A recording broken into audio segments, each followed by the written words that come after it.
नमस्कार, स्वागत है आप सभी का। मैं हूं माधवी पांडे, आपके साथ अब बढ़ते हैं खबरों की तरफ।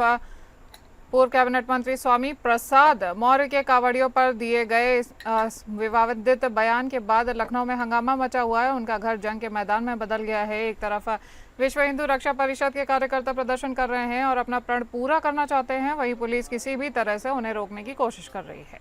स्वामी प्रसाद मौर्य ने अपने बयान में कहा था कि कांवड़ियों के वेश में सत्ता सुरक्षित गुंडे और माफिया उपद्रव कर रहे हैं। भगवान शिव के भक्त भोले होते हैं, वे ऐसा नहीं कर सकते हैं। ऐसे लोग कांवड़ यात्रा की आड़ में माहौल बिगाड़ रहे हैं। कांवड़ियों को लेकर दिए गए बयान के विरोध में विश्व हिंदू रक्षा परिषद के कार्यकर्ताओं ने आज स्वामी प्रसाद मौर्य के आवास पर प्रदर्शन का ऐलान किया था। साथ ही गंगा जल से उनके घर को धोने की बात कही गई थी। इसी बात को देखते हुए स्वामी प्रसाद मौर्य के घर के बाहर भारी संख्या में पुलिस बल तैनात किया गया था। ये चाहते हैं स्वामी प्रसाद मौर्य हिंदू होकर हिंदुओं के खिलाफ है। उसके खिलाफ अगर हम लोग ये कह रहे हैं कि अपनी बुद्धि को स्वस्थ करें, भोलेनाथ उनको बुद्धि दे। कांवरियों को उल्टा सीधा बोलना, गुंडागर्दी बोलना, ये गलत, जो कि खुद गुंडागर्दी वो कर रहे हैं। इस सावन मास में इंसान कांवड़ निकाल रहा है, उसमें भी वो गलत बोल रहे हैं और ये हिंदू के नाम पे कलंक है। सुल्तानपुर पहुंचे एआईएमआईएम प्रदेश अध्यक्ष शौकत अली ने इनायतपुर में कार्यकर्ताओं से मुलाकात की है। मीडिया से बातचीत से सरकारों पर तीखे सवाल भी उठाए गए हैं। उन्होंने बताया कि बिहार में वोटर लिस्ट में धांधली की एनआरसी जैसी कार्यवाही बताया गया है कि इससे मुसलमानों व पिछड़े वर्ग को निशाना बनाया जा रहा है। कांवड़ यात्रा पर उन्होंने तथाकथित कांवड़ियों को उत्पाती और धर्म को बदनाम करने वाला बताया है और कहा है कि इनका इलाज सिर्फ जेल है। शराब की दुकानों को लेकर उन्होंने कहा कि सरकार स्कूलों को मर्ज कर रही है, लेकिन शराब बिक्री पर ज्यादा ध्यान दे रही है। उन्होंने धार्मिक स्थलों व ढाबों पर की गई कार्यवाही को मुसलमानों की रोजी रोटी पर हमला बताया है और कहा कि धर्म इतना कमजोर नहीं होता कि किसी की मौजूदगी से खंडित हो जाए।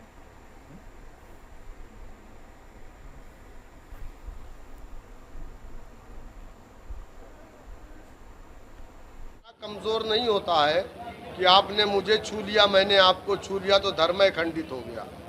ये मेरे समझ में नहीं आता कि इतना कमजोर धर्म कब से हो गया। हाँ, मुसलमानों की मस्जिद को तोड़ करके उसमें जा करके आप पूजा करोगे तो फिर वहाँ कैसे आपका धर्म बचा? वो भी तो खंडित हो गया ना। तो ये तो गदीरा घर बना लिया तो फिर वहाँ भगवान कैसे आएंगे आप बताइए मुझे? वो भी तो खंडित हो गया ना। हम किसी गाड़ी से टच हो जा रहा है। एक हमारी हिंदू बहन बेचारी 40 साल की मेहनत से एक ढाबा बनाया, उसको तोड़ दिया आपने। एक जगह खाना नहीं मिला, खाना मिला तुम्हारे पास पैसा नहीं था, बाद में कह दिया कि इसमें अंडा कड़ी थी। अरे ये कौन सी बात है भाई? तुम्हारे पास पैसा नहीं, जांच हुआ पता चला कि ऐसा कुछ नहीं है, पैसा न देने के लिए नौटंकी है। तो ये जो तथाकथित कांवड़िए है ना, इनका इलाज बस एक ही है, इनको ले जा करके जेल के अंदर डालना चाहिए, इनके ऊपर मुकदमा करना चाहिए। आपको बता दें कि सुल्तानपुर पहुंचे हैं एआईएमआईएम प्रदेश अध्यक्ष शौकत अली, जिन्हें अभी आप सुन रहे थे। इन्होंने इनायतपुर में कार्यकर्ताओं से मुलाकात की है और मीडिया से बातचीत में सरकारों पर तीखे हमले किए हैं।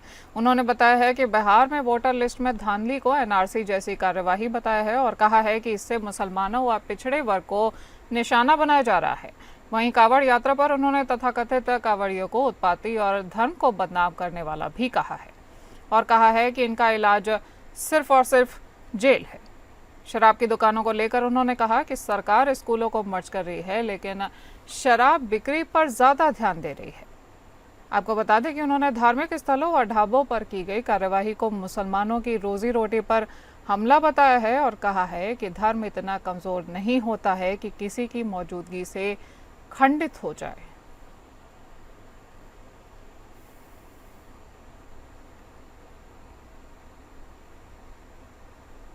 पीलीभीत में कछला से गंगा लेकर आए कांवड़ियों का मुस्लिम समाज के लोगों ने स्वागत किया है।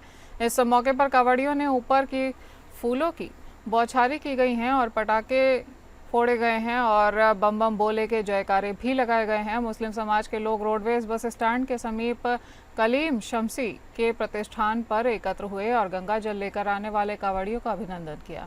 इस अवसर पर बीजेपी जिला अध्यक्ष संजीव प्रताप सिंह, नगर पालिका अध्यक्ष डॉक्टर आस्था अग्रवाल, सभासद साकेत सक्सेना, वतनदीप मिश्रा और मोहम्मद शरीफ इकबाल, हजरत नजाकत अली कादरी और विपिन कुमार राज फौजी के अलावा सैयद शोएब अली, कलीम शमी और शाहिद मुस्लिम समुदाय के अन्य लोग भी उपस्थित थे।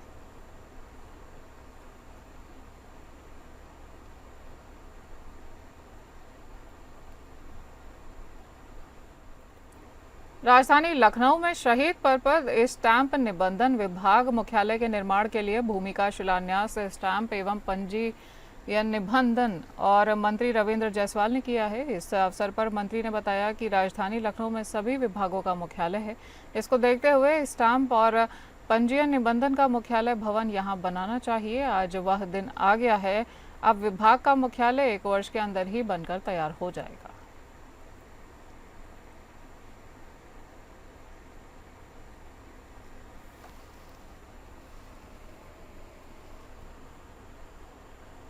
आपको बता दें कि लखनऊ में शहीद पद पर स्टैंप निबंधन और विभाग के मुख्यालय के निर्माण के लिए आज भूमि का शिलान्यास किया गया है। वहीं स्टैंप और पंजीयन निबंधन मंत्री रविंद्र जायसवाल ने ये उद्घाटन किया है। इस अवसर पर मंत्री ने बताया है कि राजधानी लखनऊ में सभी विभागों का मुख्यालय है और इसको देखते हुए स्टैंप एवं पंजीयन निबंधन का मुख्यालय भवन यहीं पर बनना चाहिए और आज वो दिन आ चुका है और अब विभाग का मुख्यालय 1 वर्ष के अंदर ही बनकर तैयार हो जाएगा।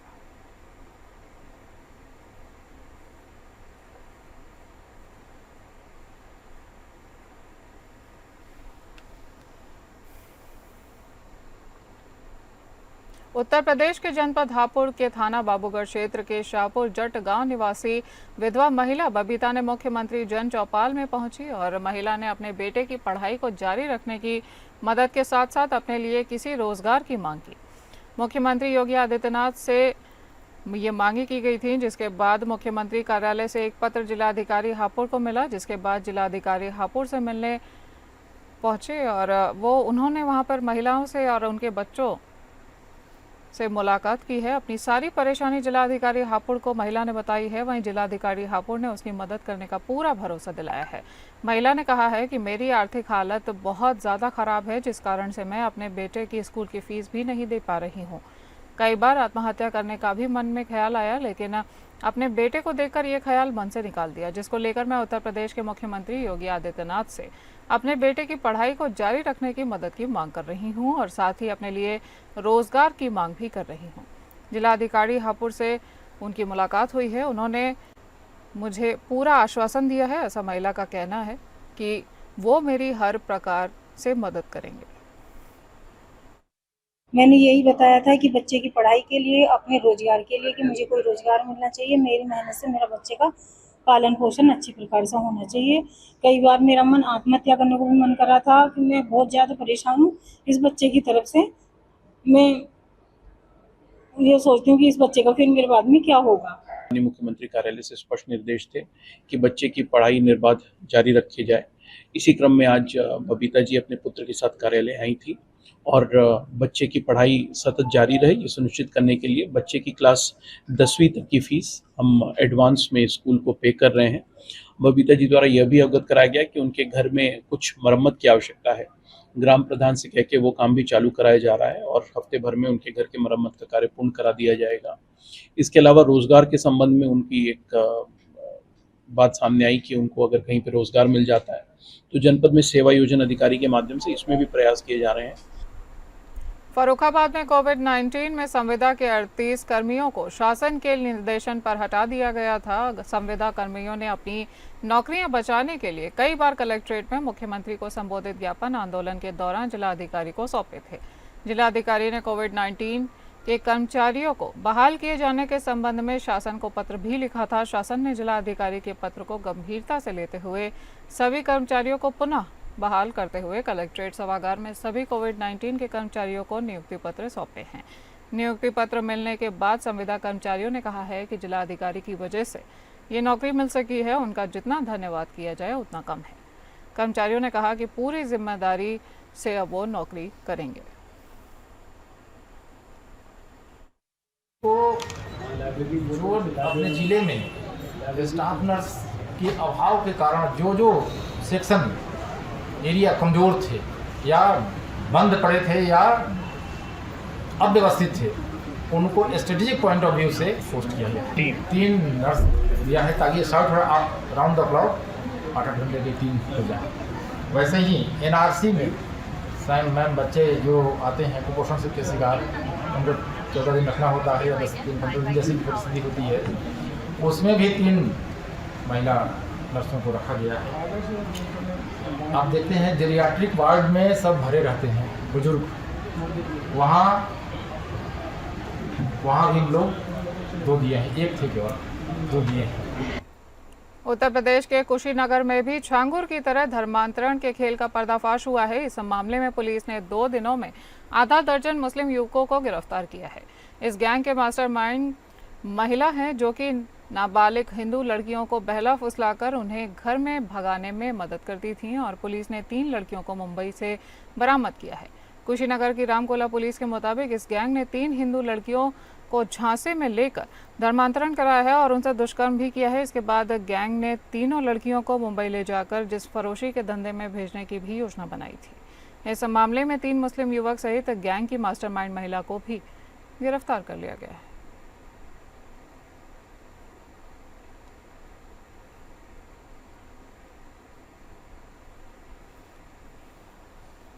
गाजियाबाद पुलिस कमिश्नरेट के क्राइम ब्रांच प्रभारी इंस्पेक्टर अब्दुल रहमान सिद्दीकी को पुलिस आयुक्त जे रविंद्र गौड़ ने निलंबित कर दिया है। उन पर उत्तर प्रदेश के चर्चित छांगुर बाबा गैंग के अवैध धर्मांतरण रैकेट में मिली भगत और पीड़ित परिवार को धमकाने का गंभीर आरोप है।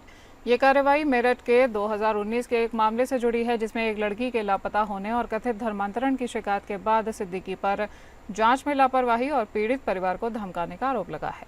मामला 2019 का बताया जा रहा है, जब मेरठ के सिविल लाइन थाने में तैनात इंस्पेक्टर अब्दुल रहमान सिद्दीकी पर एक लापता लड़की के मामले में उचित जांच न करने का आरोप लगाया गया था। पीड़ित परिवार का दावा है कि छांगुर बाबा गैंग के सदस्य बदर अख्तर सिद्दीकी ने उनकी बेटी को मॉडलिंग और बेहतर जीवन का लालच देकर अपने जाल में फंसाया और फिर उसका अपहरण कर लिया। परिवार का कहना है कि जब उन्होंने इसकी शिकायत सिविल लाइन थाने में की तो अब्दुल रहमान सिद्दीकी ने न केवल जांच में लापरवाही बरती, बल्कि उन्हें चुप रहने और शिकायत वापस लेने की धमकी भी दी।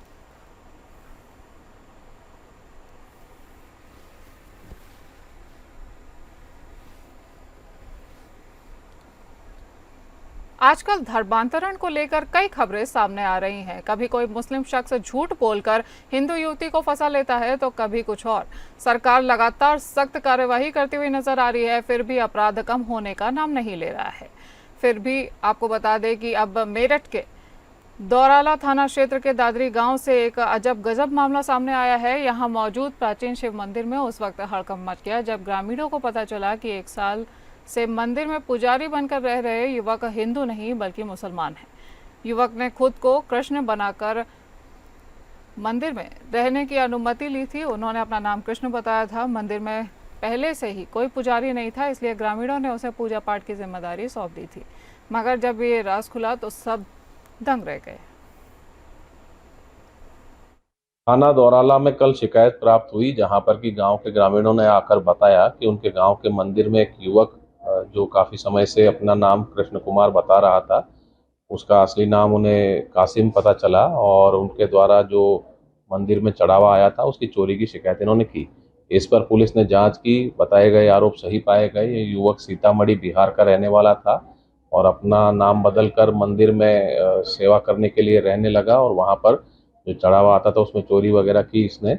पुलिस ने अभियुक्त को गिरफ्तार किया है और उससे जो फर्जी आईडी है वो भी बरामद हुई है और इस मुकदमे में सुसंगत धाराओं में कार्रवाई करते हुए उसे गिरफ्तार कर माननीय न्यायालय के समक्ष प्रस्तुत किया जा रहा है। मैनपुरी के आवासीय विद्यालय में 28 छात्राओं की अचानक से तबीयत बिगड़ गई है। रात में खाना खाने के बाद छात्राएं सोने चली गईं, लेकिन कुछ देर बाद ही उनमें पेट दर्द की शिकायत सामने आई है। छात्राओं को आनंद फानन में सामुदायिक स्वास्थ्य केंद्र बेबर में भर्ती कराया गया, जिनमें 6 छात्राओं को जिला अस्पताल में रेफर किया गया है। सहायता समूह द्वारा विद्यालय के भोजन में छोले भटूरे दिए गए थे। खाना खाने के बाद से ही छात्राएं फूड पॉइजनिंग का शिकार हो गई हैं और एक छात्रा ने बताया कि छोले भटूरे बनाए गए थे। भटूरे में जो मैदा पड़ता है उसको बिना छाने ही भटूरे में डाल दिया गया था। उस मैदे में कीड़े थे। कीड़े वाले मैदे के ही भटूरे बनाए गए थे और उनको खाते ही हम सब लोगों की तबीयत खराब हो गई। ये राहत की बात है कि सभी बच्चे खुश हैं, आप देख रहे हैं, दे आर हैप्पी। अब उन्हें कोई परेशानी नहीं है। फौरी तौर पे उनको इलाज मिल गया तत्काल, इसलिए ये लोग अच्छे हैं। और कुछ लोगों को पेट दर्द की शिकायत थी, जैसा बच्चों ने बताया, और कुछ लोगों को वोमिटिंग हो रही थी। उसमें भुने वगैरह डाल दिए, भुने वगैरह पड़े थे, मैदा में उन लोगों ने चाटनी में ऐसे ही बना लिए, और बच्चे वही खाकर पेट में एकदम सबके आधे बच्चों ने खा लिया, थोड़े 20-30 बच्चे बचे थे। 28 बच्चे यहाँ पे अभी तक कुल पहुँचे हैं और 22 बच्चे यहाँ पे भर्ती हैं और 6 बच्चों को जिला अस्पताल भेजा गया। तो सभी बच्चे स्थिर हैं और इस संभवतः गर्मी की वजह से कुछ इंडाइजेशन हो गया इन बच्चों को। जिस तरह के सिम्टम है सभी को एक साथ हुए तो इंडाइजेशन या कुछ भी हो सकता है, इसी से गर्मी देखते हो सकता है। चंदौली के मुगल सराय कोतवाली क्षेत्र अंतर्गत धरना गांव की गलियों में अचानक सन्नाटा छा गया। हर चेहरा खामोश, हर आंखें नम थी। जिम संचालक और प्रॉपर्टी डीलर अरविंद यादव की दिन दहाड़े गोली मारकर हत्या कर दी गई और जब उनका पार्थिव शरीर गांव पहुंचा, वो चीखें, वो विलाप और वो मासूम सवाल पूरे गांव को झकझोर कर रख गया कि मम्मी पापा अब कभी नहीं आएंगे। ये सवाल 8 वर्षीय देवांश ने जब अपनी मां से किया तो पास खड़े हर शख्स की आंखें भर आई। वहीं 14 साल की अंशिका, जो अभी कुछ ही दिन पहले तक अपने पापा से स्कूल की किताबों के लिए जिद कर रही थी, अब बस तस्वीर से ही लिपटी बैठी हुई थी बिना कुछ बोले। अरविंद की हत्या ने सिर्फ एक परिवार को ही नहीं बल्कि पूरे समाज को झकझोरा है। उनकी अंतिम यात्रा जब गांव पहुंची तो परिजनों ने शव का अंतिम संस्कार करने से इनकार कर दिया। आंसुओं और गुस्से के बीच उन्होंने कहा कि हमारे बच्चों का क्या होगा, हमारी सुरक्षा कौन करेगा, अब कौन है हमारा सहारा। मासूम अंशिका और देवांश की आंखों में डर और भविष्य की चिंता साफ झलक रही थी। शायद पहली बार किसी एसडी अनुपम मिश्रा की कलम किसी आदेश से नहीं बल्कि एक बिटिया की पुकार से चली। प्रशासन ने त्वरित कार्यवाही करते हुए परिजनों की मांगों को स्वीकारा। आर्थिक सहायता, सुरक्षा और बच्चों की पढ़ाई का पूरा जिम्मा सरकार ने उठाने का आश्वासन दिया। इस हृदय विदारक हत्याकांड में श्याम सिंह यादव समेत 8 नाम सामने आए हैं। सभी पर 25,000 का इनाम भी घोषित किया गया है। पुलिस टीमें गठित कर छापेमारी कर रही हैं। घटना की वजह पुरानी रंजिश बताई जा रही है, लेकिन जांच के कई एंगल्स खंगाले जा रहे हैं। अरविंद यादव नहीं रहे, लेकिन उनकी मासूम बेटी की आवाज़ आज भी गांव की दीवारों से टकरा रही हैं। क्या पापा को मारने वालों को सज़ा मिलेगी? इस सवाल का जवाब सिर्फ पुलिस या प्रशासन नहीं बल्कि पूरा समाज देगा। तभी शायद अंशिका और देवांश की आंखों में दोबारा उम्मीद जगेगी। गाड़ी दे के वहाँ मार के लड़का के हमरे कहती कि अरे जीवा पर गोली चला था का। जब ले इनके जगह के लेके जात है तब ले वहाँ से भाग गई ना सोहर कमलापुर ओरी।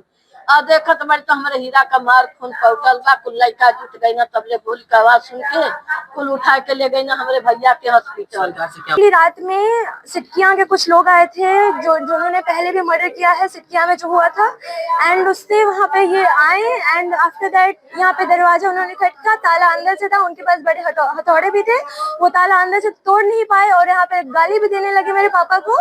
फिर वहाँ गए, वहाँ जाने के बाद मेरे पापा को नीचे बुलाया गया। मेरे पापा की पूरी गाड़ी को पूरा उसमें गोलियों से उसमें पूरे छेद कर दिया। मेरे पापा के सिर में गोली लगी है, मेरे पापा के सीने में गोली लगी है। आज भी जाके अभी भी उस मंदिर पे भी मेरे पापा का खून गिरा है। उत्तर प्रदेश की राजधानी लखनऊ में एक हाई प्रोफाइल साइबर ठगी गैंग का बड़ा भांडाफोड़ हुआ है, जो लोटस गेमिंग वेबसाइट और मोबाइल ऐप के माध्यम से लोगों को ऑनलाइन बेटिंग गेम में रुपए लगाने का झांसा देकर करोड़ों रुपए की ठगी कर रहा था। गुडम्बा थाना क्षेत्र स्थित स्मृति अपार्टमेंट में छापेमारी के दौरान पुलिस ने इस गैंग के 16 सदस्यों को गिरफ्तार कर लिया है। आरोपी के पास से कुल 1 करोड़ 75 लाख की नकदी और 54 मोबाइल फोन, 2 नोट गिनने वाली मशीनें और अन्य इलेक्ट्रॉनिक उपकरण भी बरामद किए गए हैं। ग्राफिक्स के जरिए आपको समझाते हैं। साइबर माफिया गिरोह का भांडाफोड़ हुआ है। ऑनलाइन गेमिंग ऐप की आड़ में करोड़ों की ठगी। ऑनलाइन लोटस गेमिंग साइट से बड़ा नेटवर्क जुड़ा हुआ है। पुलिस को मिले कई फर्जी आधार और पुराने टोकन नोट। पुलिस कमिश्नर ने प्रेस कॉन्फ्रेंस कर किया खुलासा। पकड़े गए सभी आरोपी अलग अलग जिम्मेदारियों में शामिल थे।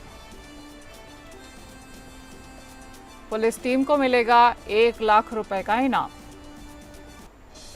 अन्य राज्यों में भी गिरोह के सक्रिय सदस्यों की तलाश जारी है।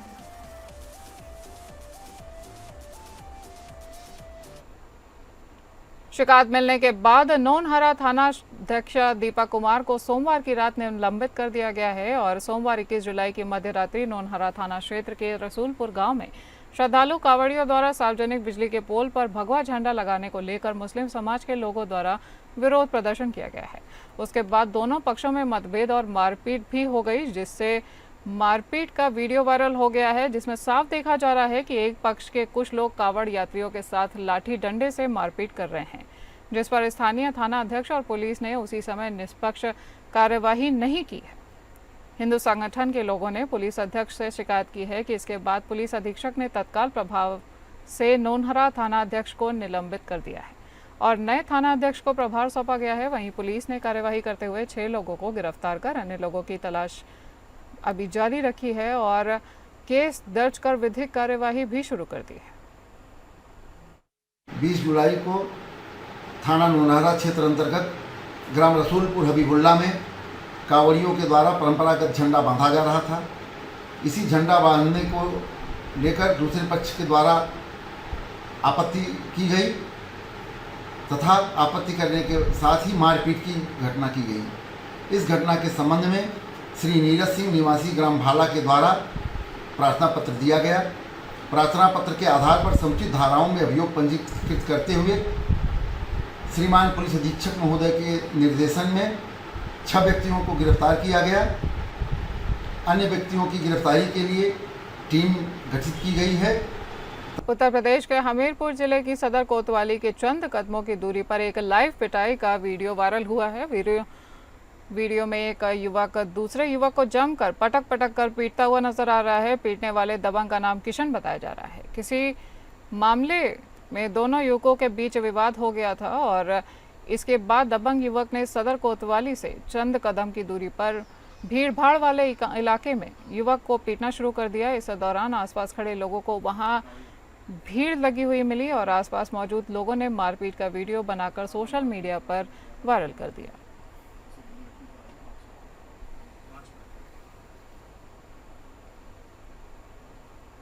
बात करेंगे बहराइच की, जहां खैरी घाट इलाके में प्रेमी युगल ने फांसी लगाकर आत्महत्या कर ली है।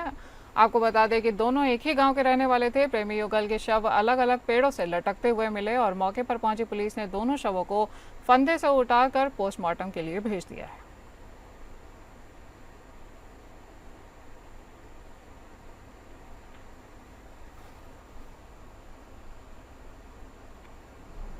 मुरादाबाद की थाना सिविल लाइन पुलिस को बड़ी सफलता हाथ लगी है। पुलिस ने हनी ट्रैप गैंग मामले का खुलासा किया है। महिलाएं अपनी गैंग के साथ युवकों को फंसाकर लोगों को हनी ट्रैप में फंसाकर उनको ब्लैकमेल करती थी। ठाकुरद्वारा के रहने वाले रूप किशोर हनी ट्रैप का शिकार बने। वहीं पुलिस ने हनी ट्रैप गैंग के 2 युवतियों सहित 4 को गिरफ्तार किया है।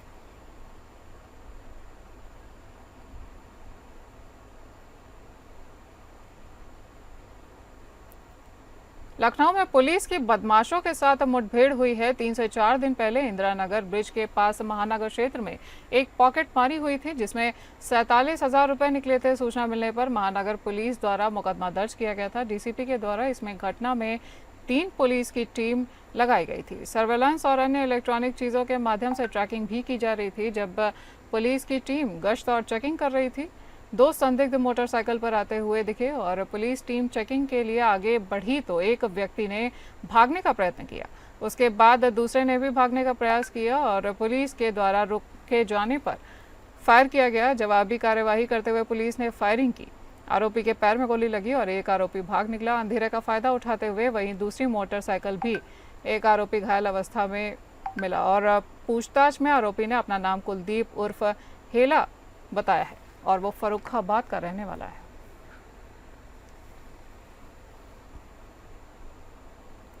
उत्तर प्रदेश जनपद अमरोहा के रहरा थाना इलाके में जुआरियों को पुलिस ने दबोच लिया है।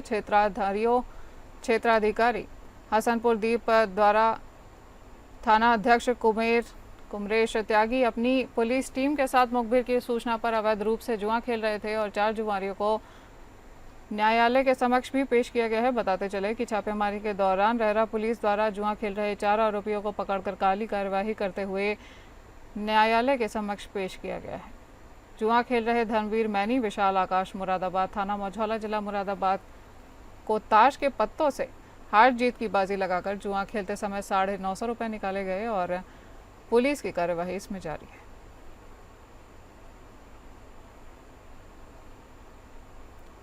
उत्तर प्रदेश में इन दोनों पुलिस महिला अपराधों को लेकर जहां एक और काफ़ी सख्त नज़र आ रही है, तो वहीं कुछ महिलाएं इसी सख्ती का फ़ायदा उठाते हुए मर्दों को अपने जाल में फंसाकर भारी भरकम रकम ऐंठने में लगी हुई है। मामला रायपुर से आया है, जहां पर महिला ने अपनी गैंग के साथ मिलकर उत्तराखंड के एक व्यक्ति को हनी ट्रैप में फंसाकर उससे रकम ऐंठने की कोशिश की है। पुलिस ने मामले का खुलासा करते हुए महिला सहित 4 लोगों को गिरफ्तार किया है।